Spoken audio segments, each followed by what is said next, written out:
전쟁이 났는데 금과 은 가격이 떨어진다고? 금이랑 은은 안전자산 아니야? 생각하셨나요? 올해 초까지만 해도 금보다 무섭게 오르며 광풍을 일으켰던 은 가격이 최근 롤러코스터를 타고 있는데요. 특히 은 가격은 최근 고점 대비 40% 이상 하락 후 고점을 회복하지 못하고 있죠. 이 폭락은 은 투자의 끝을 의미하는 걸까요? 아니면 지금이 오히려 박앤세일 기회일까요? 오늘은 왕초보 주주님들도 단번에 이해하실 수 있도록 은 투자에 대한 관점과 기회를 정리해 보도록 할게요. 바로 시작하죠. 안녕하세요 주주님들, 리치플랜입니다. 본격적인 분석에 앞서 우리가 먼저 고려할 것이 있습니다. 은은 도대체 어디에 쓰이길래 이렇게 가격이 요동치는지 알아야 할 필요가 있어요. 보통 금과 은은 안전자산으로 인식됩니다. 그런데 금과 달리 은은 실질적인 자산의 성격보다 산업재로서 더 많이 사용되고 있죠. 실제로 전 세계 은 수요의 약 70%가 산업용으로 쓰이는 필수 금속입니다. 은은 지구상에서 전기가 가장 잘 통하는 금속이라서 특히 AI 산업, 5G 통신망, 반도체 등에 어마어마하게 들어갑니다. 친환경 태양광 패널을 만들 때도 필수적이죠. AI와 반도체, 태양광 붐이 일면서 은이 부족해졌고 은의 재고가 바닥났습니다. 여기에 앞으로의 은 수요가 더 증가할 것이라는 기대감은 투기 자금까지 몰리게 만들었어요.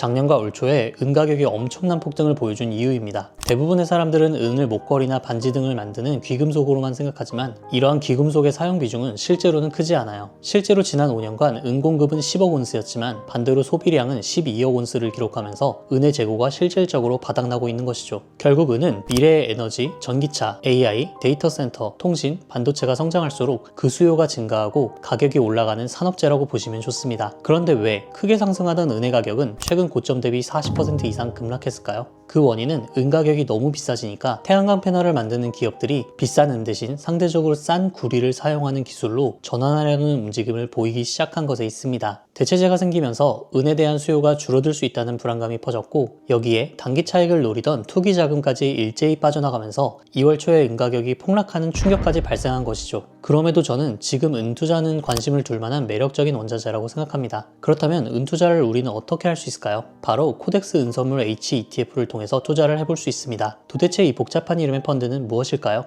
은을 금은방에서 무거운 실물로 사지 않고 주식처럼 스마트폰으로 편하게 한 주씩 사고 팔 수 있게 만든 것이 바로 이 ETF입니다. ETF 이름을 세 토막으로 쪼개면 아주 쉽습니다. 첫째, 코덱스는 이 펀드를 운용하는 삼성자산운용의 브랜드 이름입니다. 둘째, 은선물은 은 현물에 직접 투자하는 것이 아니라 국제시장에 거래되는 은선물 가격에 연동된 ETF라는 것을 의미해요. 그렇다면 가장 끝에 붙은 괄호 안의 H는 대체 무엇일까요? 이게 주린이 여러분에게 정말 중요한 핵심입니다. H는 해지를 의미해요. 결국 달러 환율의 변동에 연동이 적도록 환율 해지를 해서 순수하게 은선물 가격 변동에만 주가가 연동되도록 만든 상품이라는 의미죠. 화면에 보이시는 차트가 바로 국내에 상장된 은투자 상품인 코덱스 은선물 H의 일봉 차트입니다. 작년 하반기 6,000원대에서 올해 무려 2355원의 최고점을 찍더니 지난 3월 23일 1320원을 기록하면서 고점 대비 거의 49% 폭락한 상황이었죠. 고점 대비 많이 내려주면서 투자를 검토해볼 수 있는 구간으로 진입하기 시작했습니다. 그렇다면 앞으로의 은 가격 전망은 어떨까요? 지금 차트의 11,880원짜리는 매수하기 좋은 타이밍일까요? 저는 장기적으로는 은을 좋게 보고 있습니다. 우선 비정상적인 거품이 꺼지면서 가격 매력도가 다시 생겨나고 있는 구간입니다. 기업들의 기술 전환이 하루아침에 이루어지는 것이 아니며 특히 AI 인프라, 반도체, 통신기술 등 하이테크 기술에 들어가는 고정적인 은 수요는 여전히 탄탄하다고 생각합니다. 그리고 은은 공급 수량을 늘리기 쉽지 않은 원자재입니다. 그 이유에는 은의 특이한 특성이 있어요.